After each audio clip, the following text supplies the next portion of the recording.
બજેટને લઈને પૂર્વ સાંસદ વીરજી ઠુમ્મરે નિવેદન આપ્યું છે। રજૂ થયેલ બજેટ સંપૂર્ણ દિશાવિહીન અને ખેડૂતોને વજ્રઘાત સમાન છે। મધ્યમ વર્ગ અને વધુ રીબાવાનો છે અને કરદાતાઓને રાહત આપવાની વાત નિષ્ફળ નીવડી તેવી વાત કરવામાં આવી છે। બજેટને વખોડીને દેશને બરબાદ કરનારું બજેટ ગણાવ્યું હતું। સરકાર દર વર્ષથી કહેવાય કે બણકા ફૂટી છે, પરંતુ ખેડૂતોના દેવામાં ડૂબ્યા છે તેવા મામલો સામે આવ્યો છે। કરદાતાઓને રાહત આપવાની વાત એકદમ નિષ્ફળ નીવડી છે। તો કહી શકાય કે વીરજી ઠુમ્મરે આખું બજેટને પાયાવિહોણું ગણાવ્યું છે, બજેટને વખોડી કાઢ્યું છે, દેશને બરબાદ કરનારું બજેટ પણ તેમણે કહ્યું છે।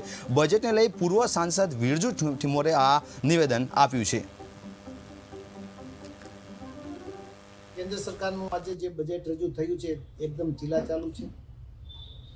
કોઈ વર્ગને ફાયદો થતો ન, મધ્ય વર્ગ વધારે લૂંટાવાનો છે, ગરીબ વર્ગ તો બેબાકડો બન્યો છે।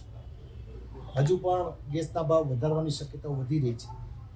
ઇન્ટરનેશનલ માર્કેટમાં આજે ક્રૂડના ભાવ સતત નીચા જઈ રહ્યા છે।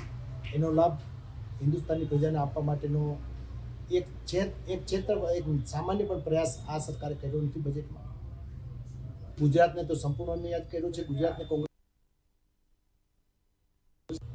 જે નાણાં ફળવાતા તેના 10મા ભાગના પણ પૈસા ગુજરાતને મળતા નથી। ગુજરાત ઉપર તો એક મોટી લપાટને બદલે લાઠી મારી છે। ખેડૂતો બરબાદ થયા છે। ડબલ આવક કરવાની વાતો કરનારી ભારતીય જનતા પાર્ટીની સરકાર 10 વર્ષથી બંગા મૂકે છે। એની પહેલાં તત્કાલીન મુખ્યમંત્રી રોજ મનમોહનસિંહજીની વાતો કરતા હતા, પરંતુ જીડીપી આજે નીચે જતો જાય છે। ડોલર આજે રોજ ઉંચકાતો જાય છે, રૂપિયો આજે ગીરતો જાય છે। યુવાનોને નોકરી આપવા માટેની જે વાતો હતી તેમાં પણ આજે કોઈ ઉલ્લેખ નથી। ખેડૂતોને કપાસના ભાવ ડબલ કરવાને બદલે આજે કપાસના ભાવ 1100 કમાઈ રહ્યું છે। ડુંગળી અને રોજથી આવક ઊભી કરનારા શાકભાજીના ખેડૂતો પણ લૂંટાઈ રહ્યા છે અને એનો લાભ ગ્રાહકોને પણ મળતો નથી। વચ્ચેથી લૂંટી રહ્યા છે। મને લાગતું હતું કે મણિપુર ઉપર કદાચ આજે મુખ્યમંત્રી વડાપ્રધાન કશું બોલશે, પણ મણિપુરમાં એક મિલિટરીના જવાનની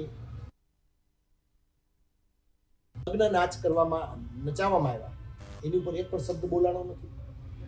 લદ્દાખ ઉપર રોજ વાતો કરનારી ભારતીય જનતા પાર્ટીની સરકાર તમે